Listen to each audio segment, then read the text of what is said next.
Silakan duduk, Bapak Ibu Saudara yang terkasih dalam Tuhan. Seberapa banyak di antara kita yang diberkati oleh pujian dan penyembahannya? Boleh kasih tepuk tangan dong buat teman-teman yang sudah melayani dengan baik. Seberapa banyak yang diberkati oleh permainan tamborinnya juga? Boleh kasih tepuk tangan.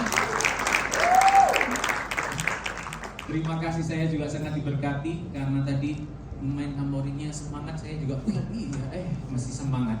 Baik Bapak Ibu Saudara yang terkasih dalam Tuhan, senang sekali kalau hari ini saya boleh kembali lagi di tempat ini. Dan saya percaya setiap kita dalam keadaan baik dan dalam keadaan yang sukacita. Bukan karena kekuatan kita, tapi karena kita punya Tuhan Yesus yang setia dalam hidup kita. Amin. Bapak Ibu Saudara, tanpa terasa 2025 kita lewati setengah perjalanan. Kita memasuki di bulan Juli dan ini adalah minggu yang kedua. Dan saya percaya setiap kita sebagai jemaat yang tertanam di gereja lokal di tempat ini pun juga pasti sudah mengalami setiap tema-tema yang dipersiapkan. Amin Bapak Ibu. Dan mungkin ada yang responnya, aduh ternyata nggak mudah. Tapi juga ada yang responnya, yes aku mengalaminya. Tenang Bapak Ibu Saudara sekalian, bahwa setiap tema-tema yang dipersiapkan itu membawa kita semakin hari semakin mengerti Tuhan dalam hidup kita. Amin. Dan di bulan Juli ini kita belajar satu tema, yaitu Pursuing Holiness, mengejar kekudusan. Saya mau mengajak kita sama-sama dulu baca ayatnya dari Ibrani 12 ayatnya yang ke-14. 1, 2, 3. Berusahalah hidup damai dengan semua orang dan kejarlah kekudusan. Sebab apa? Tanpa kekudusan tidak seorang pun akan melihat Tuhan. Kalau kita ada di bulan Juli ini, maka pesan dari ayat ini yang pertama dikatakan ini, berusahalah hidup damai dengan semua orang. Berarti Bapak Ibu Saudara sekalian, siap-siap di bulan Juli ini akan bertemu dengan orang-orang yang tidak akan membuat hidup kita menjadi damai. Amin. Amin. Waduh, berat Pak. Tapi ada lagi yang kedua. Bukan cuma itu Bapak Ibu. Ketika kita mengalami tantangan nanti, bahwa ingatlah ayat ini mengingatkan kepada kita semua untuk kita hidup berdamai kepada semua orang. Dan yang kedua dikatakan, kejarlah apa? Kekudusan. Kejarlah kekudusan. Saya kasih warna yang berbeda. Kejarlah. Tuhan gak ngomong, firman Tuhan gak ngomong tunggulah kekudusan, jalanlah bersama dengan kekudusan. Bukan, tapi kejar. Sesuatu yang dikejar itu berarti sesuatu yang gak mudah untuk dicapai. Betul? Butuh effort, butuh tenaga yang besar untuk mendapatkannya. Tapi kalimat yang terakhir keren. Dikatakan apa? Sebab apa? Tanpa kekudusan apa? Tidak seorang pun akan melihat Tuhan. Kalau dibalik berarti kalau kita mengejar kekudusan dan kekudusan ada dalam hidup kita, maka kita dengan mudah untuk melihat Tuhan. Kita dengan mudah untuk mengalami Tuhan.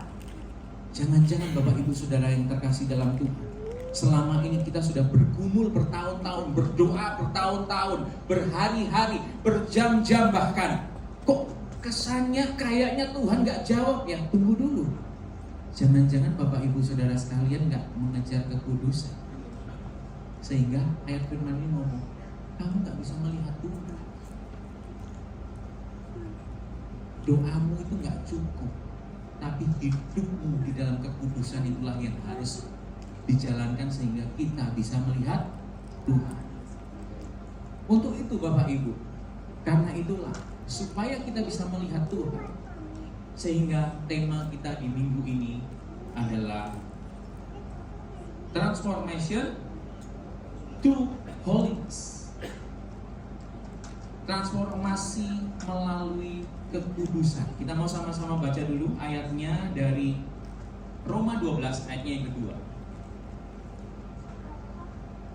Dikatakan, janganlah kamu menjadi serupa dengan dunia ini, tetapi berubahlah oleh pembaharuan budimu. Apa hasilnya? Sehingga kita semua waktu sudah berubah budinya, dapat membedakan manakah kehendak Allah, apa yang baik dan yang berkenan kepada Allah dan yang sempurna. Ayatnya nggak ngomong gini, supaya kamu dapat membedakan mana yang baik dan mana yang buruk. Bukan. Tapi supaya kita semua dapat membedakan mana kehendak Allah, apa yang baik dan berkenan bahkan sempurna. Tuhan nggak ngomong gini, mana yang baik, mana yang buruk. Bukan. Mana yang baik, mana yang berkenan, mana yang sempurna. Perlu berubah. Perlu berubah. Kata transformasi sendiri berarti adalah proses perubahan secara berangsur-angsur sehingga sampai pada tingkat paling tinggi. Transformasi adalah proses perubahan berangsur-angsur, Bapak Ibu. Oke? Kita mesti berubah berangsur-angsur dalam kekudusan sampai kemana? Tingkat yang paling tinggi. Tingkat paling tingginya apa? Serupa dengan Kristus. Seringkali kita ngomong, aku mau berubah menjadi lebih baik lagi. Betul? Tapi seperti apa? Seperti apa? Tapi transformasi dalam kekristenan jelas bahwa kita mesti terus berubah sampai hidup kita ini serupa dengan Kristus, sama seperti Kristus. Maksudnya apa? Maksudnya kalau ada yang meludahi kita, ada yang mengkhianati kita, ada yang ngomongin kita, respon kita bukan sakit hati lagi, tapi respon kita justru malah mengampuni dan mendoakan. Selagi respon kita masih sakit hati, berarti belum serupa. Karena itu terus berubah. Kenapa Bapak Ibu Saudara yang terkasih dalam Tuhan? Karena kekristenan yang tidak hidup dalam kekudusan bisa saja fasih memberitakan Injil, tapi gagal menjadi Injil yang terlihat itu. Mungkin kita dikaruniai talenta yang luar biasa, main musik, khotbah, memimpin paduan suara, memimpin tari, memimpin kakak dan lain sebagainya. Tapi kalau kita nggak hidup dalam kekudusan, kita itu nggak sedang menjadi Injil yang berjalan.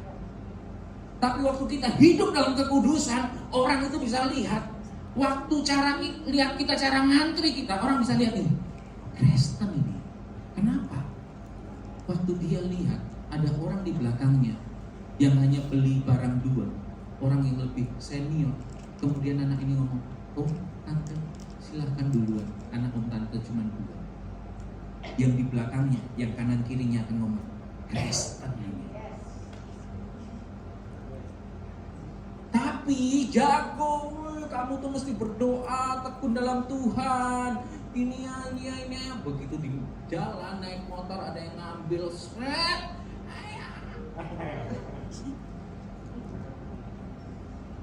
Mana? Enggak Injil yang berjalan. Amin Bapak Ibu Saudara. Dan berita baiknya Bapak Ibu, bahwa setiap kita sudah dikasih Tuhan kemampuan. Karena apa? 1 Petrus 1 ayat 23 dikatakan, kamu apa? Telah dilahirkan kembali, bukan dari benih yang fana, tetapi dari benih yang tidak fana, yaitu oleh firman Allah yang hidup dan yang kekal. Waktu kita percaya bahwa Tuhan Yesus sebagai Tuhan dan Juru Selamat, kita itu dikasih modal, dikasih benih lagi. Dan benihnya itu bukan benih bekas, bukan, tapi benih yang baik.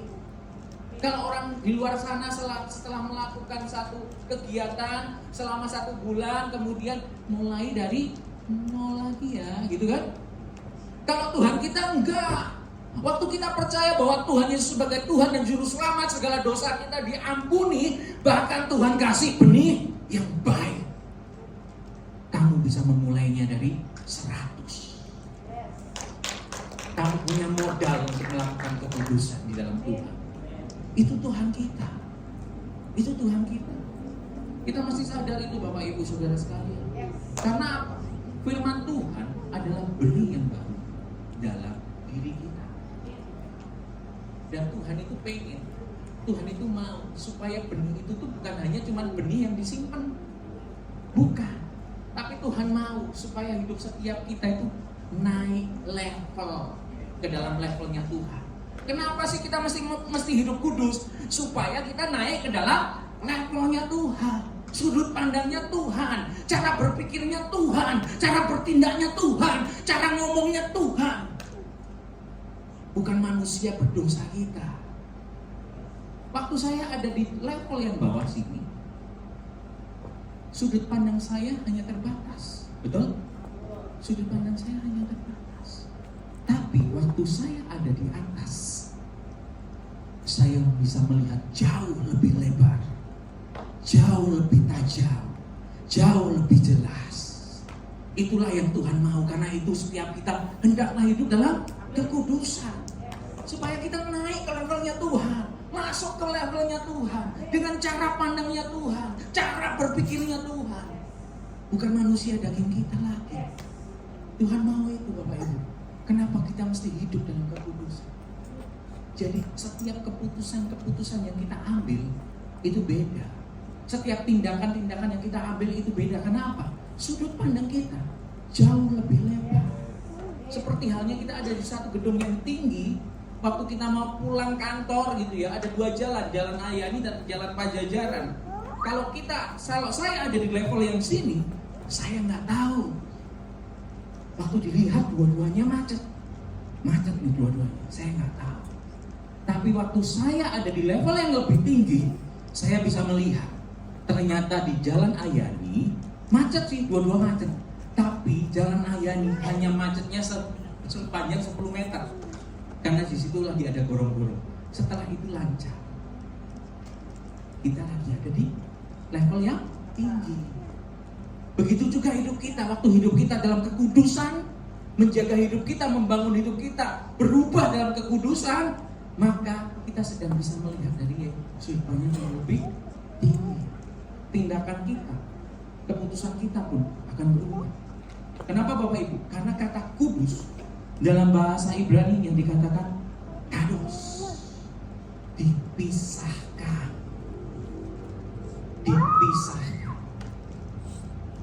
Kudus itu dipisahkan. Waktu kita percaya Yesus sebagai Tuhan dan Juru Selamat, kita sedang dipisahkan. Tapi seringkali respon yang muncul dalam hidup kita waktu kita dipisahkan, menolak, berontak. Contohnya, waktu lingkungan kita suka gibahin orang, suka ngomongin orang. Waktu lingkungan kita suka berkata-kata jorok, guyonan jorok, ya kan? Bercandaan jorok itu kan yang paling menarik, ya kan? Rame, terus kalau ada orang ini datang, ceritanya mulai jorok-jorok, wah ketawanya. Tapi Tuhan ngomong ini, kamu dipisahkan. Jangan ikut bercandaan yang jorok-jorok. Terus teman-teman kita, rekan-rekanan kita ngomongin, sok suci lu lupa lu, nggak keren lu, cuman gini aja. Di grup WA kita ya kan, yang di post bercandaan, nimpalin semua yang jorok-jorok pada senang.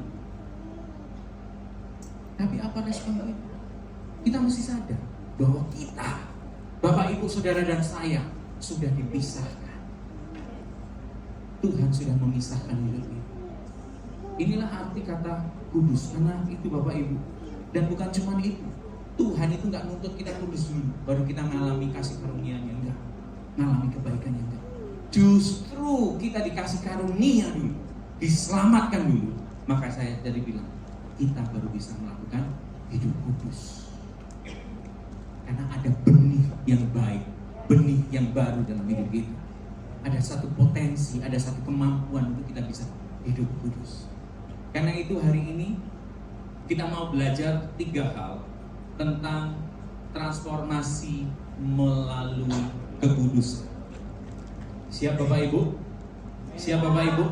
Bukan hanya pendengar tapi sebagai pelaku-pelaku akan firman. Amin. Yang pertama kita mau belajar bahwa transformasi, tujuan kita di transformasi adalah menjadi serupa dengan Kristus. Tujuannya supaya hidup setiap kita itu menjadi serupa dengan Kristus.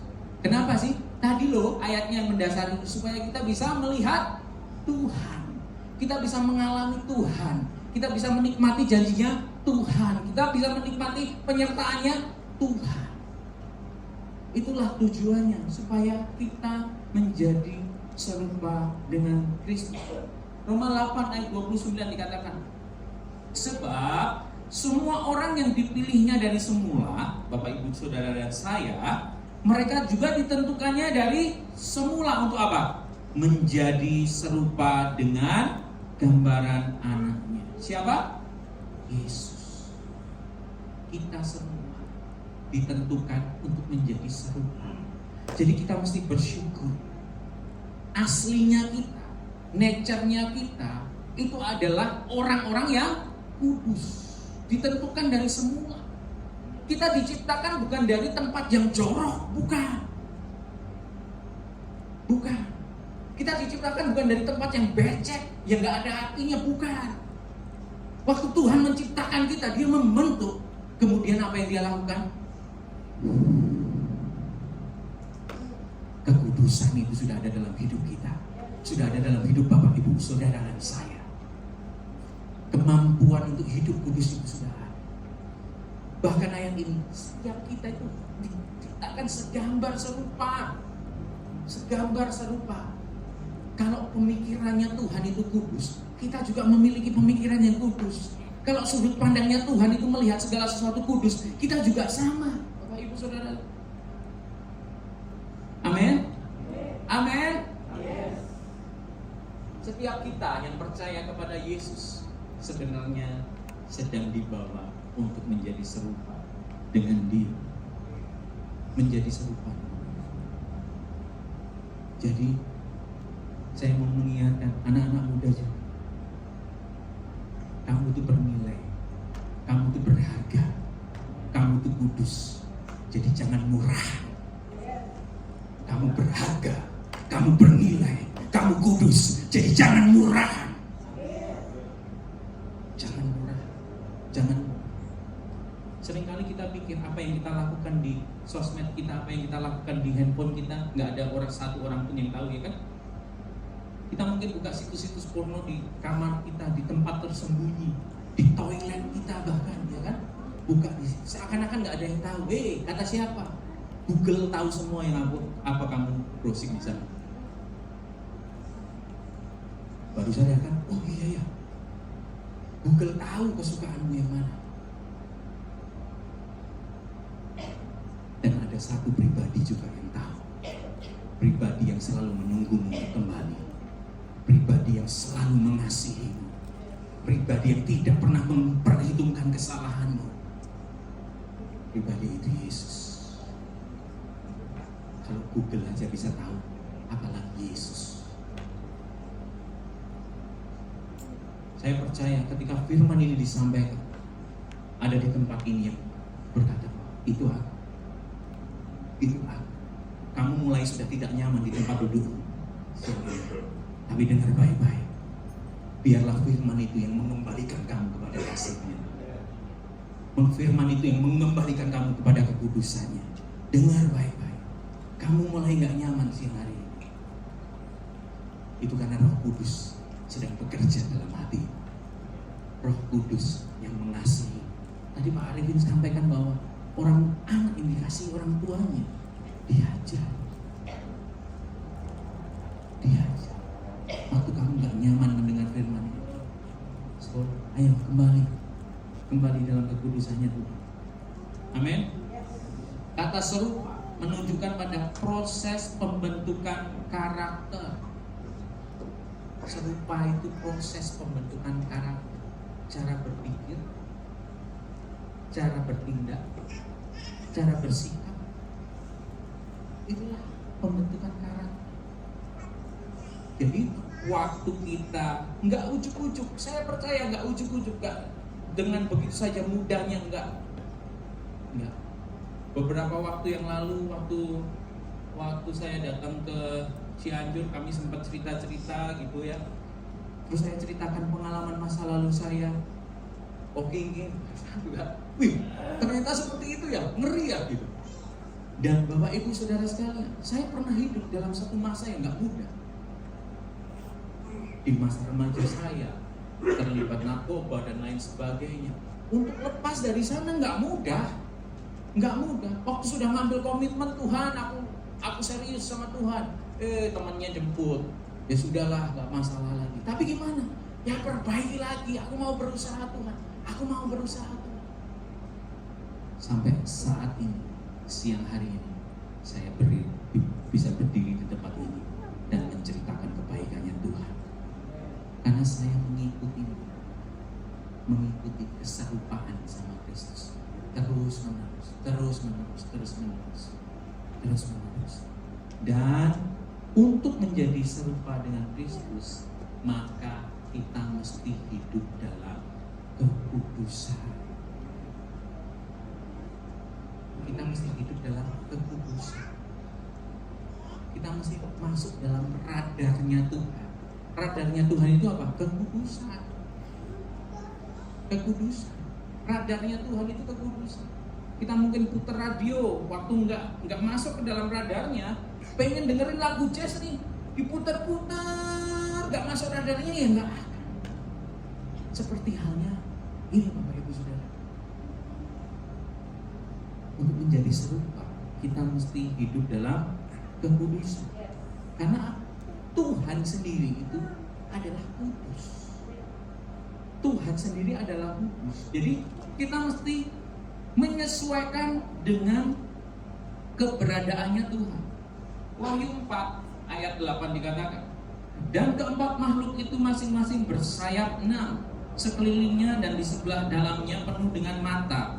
Dan dengan tidak berhenti-hentinya mereka berseru siang dan malam. Dikatakan apa? Kudus, kudus, kuduslah Tuhan. Dalam bahasa aslinya, ketika diulang 3 kali itu dikatakan trisagion. Bukan sekedar pengulangan biasa, tapi pengulangan untuk ditekankan, untuk ditandai benar-benar, digarisin benar-benar bahwa Tuhan yang Bapak Ibu Saudara dan saya sembah adalah Tuhan yang kudus. Kalau kita mau mengalami Tuhan, menikmati janji Tuhan, nggak ada cara lain. Kita mesti hidup dalam kekudusan. Dalam kekudusan. Kalau kita nggak hidup dalam kekudusan, ayatnya yang pertama, kita itu nggak bisa melihat Tuhan. Melihat aja nggak bisa. Apalagi kita ngomong, aku kok gak ngalamin Tuhan ya, keluargaku kok gak ngalamin Tuhan ya, bisnisku kok gak ngalamin Tuhan ya, pekerjaanku kok gak ngalamin Tuhan ya, hubunganku kok gak ngalamin Tuhan ya. Tunggu dulu, jangan nyalahin Tuhan. Coba cek, sudah kudus belum kita? Karena ayatnya ngomong, kalau kamu kudus, kamu itu bisa melihat Tuhan. Amin. Amin Bapak Ibu. Setelah kita ngerti bahwa tujuan untuk ditransformasi adalah menjadi serupa dengan Kristus, yang kedua, kita mesti paham bahwa kita mesti hidup dipimpin oleh Roh Kudus. Kita mesti hidup dipimpin oleh Roh Kudus. Kita tuh gak akan pernah bisa hidup dengan kekuatan kita sendiri. Kemampuan kita untuk mengerti mana yang tadi apa? Baik. Terus apa? Berkenan. Mana yang sempurna gak ngerti. Kita itu terbatas, betul? Bapak Ibu Saudara dan saya terbatas. Kita hanya bisa membedakan mana yang baik, mana yang jahat, mana yang baik, mana yang buruk. Tapi waktu kita melibatkan Roh Kudus di sana, kita bisa ngerti mana yang baik, mana yang berkenan, bahkan yang sempurna. Waktu ada teman yang nawarin bisnis sama kita, waktu kita libatkan Roh Kudus, kita hidup dalam kekudusannya. Jadi yang dipikir bukan tentang cuan saja. Cuan boleh, tapi coba lihat, berkenan enggak? Sempurna enggak bisnisnya itu? Waktu ada yang nawarin pekerjaan lebih baik, gajinya gede loh, langsung pikirnya nambah cuannya. Tunggu dulu, pekerjaan yang ditawarkan itu berkenan enggak? Sempurna enggak buat kehidupanmu? Jangan-jangan waktu kita awalnya nggak pernah aneh-aneh hidupnya, ya kan? Tapi begitu pindah kerja, gajinya lebih gede, langsung mulai mikir nih, investasi. Terus ada yang nawarin, mau nggak investasi di tempatku? Sebulan marginnya, bunganya, cuannya 10% loh. Mau nggak kamu 10% loh? Sebulan mana ada bisnis yang bisa kasih 10%? Bahkan ngomong gitu. Nah, inilah perlunya Roh Kudus. Kalau kita hanya terbatas baik dan buruk, baik nggak? Baik dong. Baik dong. Kasih 10 juta, sebulan dapat 1 juta kok. Baik. Tapi berkenan, sempurna nggak? Waktu kita ngerti berkenan dan sempurna, kita bisa berpikir, nah kalau sebulan 10%, kenapa nggak bank semuanya investasi di situ ya? Betul nggak? Dananya yang di bank-bank itu investasiin aja di situ, lebih cuan buat mereka. Oke, Bapak Ibu, inilah kita penting untuk hidup dengan Roh Kudus, karena Galatia 5 ayat 16 dikatakan, maksudku ialah hiduplah oleh Roh, maka kamu tidak akan menuruti keinginan daging. Kita mesti hidup oleh Roh, hidup bersama dengan Roh Kudus, bersandar sepenuhnya kepada Roh Kudus. Jadi kalau Roh Kudus yang ngomong, aku mau geser ya ke kanan, iya aku juga ikut. Aku mau ke belakang ya, iya aku juga ikut. Karena apa? Kalau orang yang bersandar, Roh Kudus pergi, kita tetap bersandar, maka kita jatuh. Libatkan Roh Kudus dalam hidup setiap kita. Cara mendidik anak, cara bekerja, cara berkomunikasi, cara bergaul, cara posting sosial mediamu, cara bikin akun-akun TikTokmu. Libatkan Roh Kudus, serius, iya. Kita jadi mengerti mana memang TikTok yang untuk asik-asikan, mana TikTok yang membawa jadi najis. Kita jadi ngerti, libatkan Roh Kudus. Dalam bahasa aslinya dikatakan adalah peripateo, artinya terus menerus, berjalan terus menerus. Hiduplah adalah peripateo. Kita mesti berjalan terus menerus bersama dengan Roh Kudus supaya kita tidak mengikuti keinginan daging. Dan Bapak Ibu Saudara sekalian yang terkasih, Roh Kudus hanya selalu berbicara dengan firman. Roh Kudus itu nggak berbicara dengan quote-quote yang muncul di sosial media kita. Wih bagus. Roh Kudus itu nggak muncul dari motivator-motivator, bukan. Roh Kudus selalu berbicara dengan firman. Karena itu tadi saya katakan, ketika firman ini mulai disampaikan, hidup kita mulai gelisah. Itu tuh Roh Kudus sedang berbicara. Waktu firman itu disampaikan, terus ada yang berkata dalam hati kita, itu kamu tuh, elu tuh, balik. Minta ampun. Belum terlambat. Itu tuh Roh Kudus lagi ngomong. Itu tuh Roh Kudus lagi berbicara kepada kita. Karena apa Bapak Ibu? Yohanes 1 ayat yang ke-1 dikatakan, pada mulanya adalah firman. Firman itu bersama-sama dengan Allah. Dan apa yang terakhir? Firman itu adalah Allah. Firman itu adalah Allah. Jadi kalau ada yang sedang gelisah siang hari ini, Allah yang sedang membuat kamu gelisah. Allah yang mengasihimu menunggu kamu kembali. Allah yang mencintaimu sedang berbisik dalam hatimu. Karena firman itu adalah Allah. Bahkan firman itu juga seperti halnya cermin dan air. Firman itu seperti halnya cermin dan air. Terkadang untuk sesuatu yang ada di belakang kita perlu alat bantu, betul? Sama halnya dosa kenajisan yang sudah sering kita lakukan dalam hidup kita, itu mirip hanya sesuatu yang ada di belakang kita. Sudah gak terlihat lagi. Waktu melakukannya itu sudah menjadi hal yang biasa dalam hidup kita. Biasa bohong, biasa menipu, biasa berkata-kata kotor, ya biasa aja. Biasa, udah kayak di sini. Tapi ketika firman itu muncul, itu tuh kayak kita sedang tercermin. Oh iya, itu kamu tuh.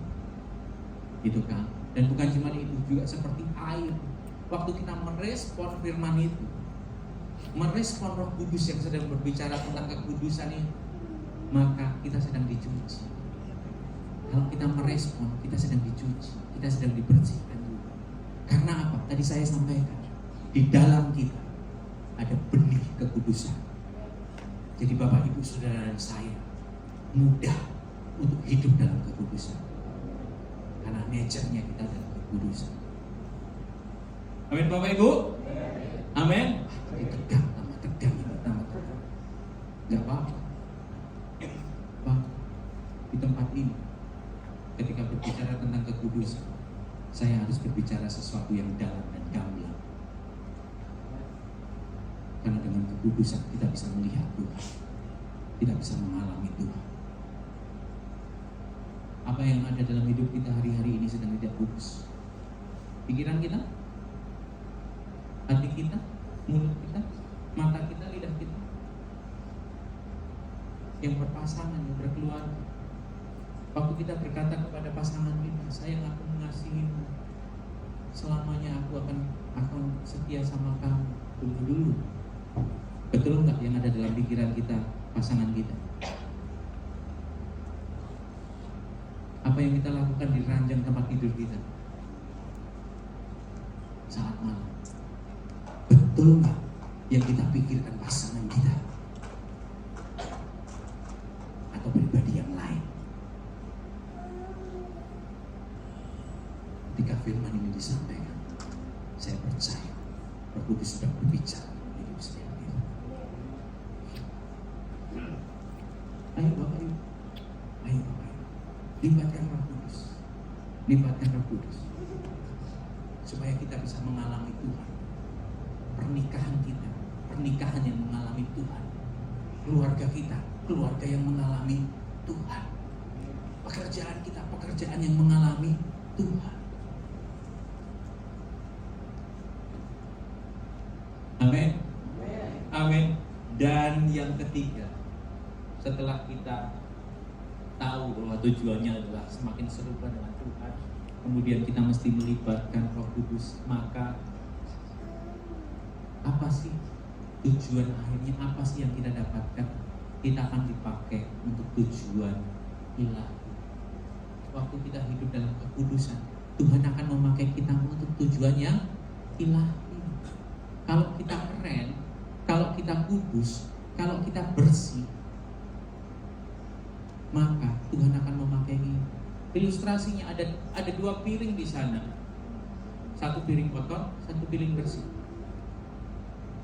Ketika ada seseorang datang ke meja tersebut, maka piring mana yang akan diambil? Piring bersih. Dan piring bersih itu akan mengalami janji Tuhan. Dia akan diisi nasi, dia akan diisi sayur, dia akan diisi lauk, dia akan diisi kerupuk, dia akan diisi sambal, dia akan diisi acar. Karena apa? Piringnya bersih. Begitu juga hidup Bapak Ibu Saudara dan saya. Ada ayatnya, ada 2 Timotius 2 ayat 21.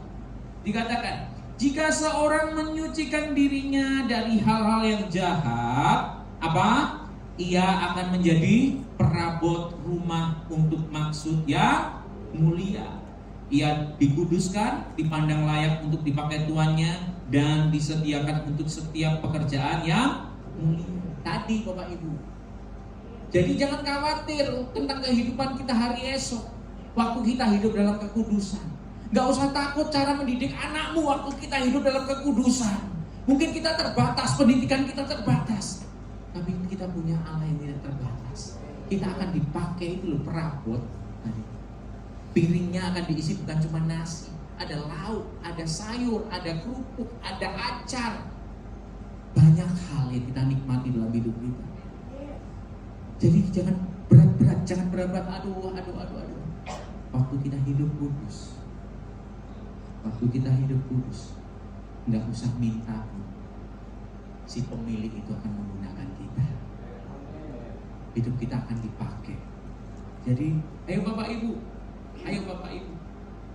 Karena hidup kudus itu bukan hanya untuk disimpan, bersimpan. Waktu kita sudah hidup kudus, kita nggak akan cuma disimpan, tapi sang pemilik akan menunjukkan ke orang banyak bahwa lewat kehidupan orang ini, aku berkarya besar. Tidak ada kata terlambat. Masih ada waktunya. Hari ini kita belajar 3 hal. Saya mengajak pemusik boleh maju ke depan. Yang pertama, bahwa tujuan kita ditransformasi untuk menjadi serupa dengan Kristus. Yang kedua adalah kita mesti hidup dipimpin oleh Roh Kudus.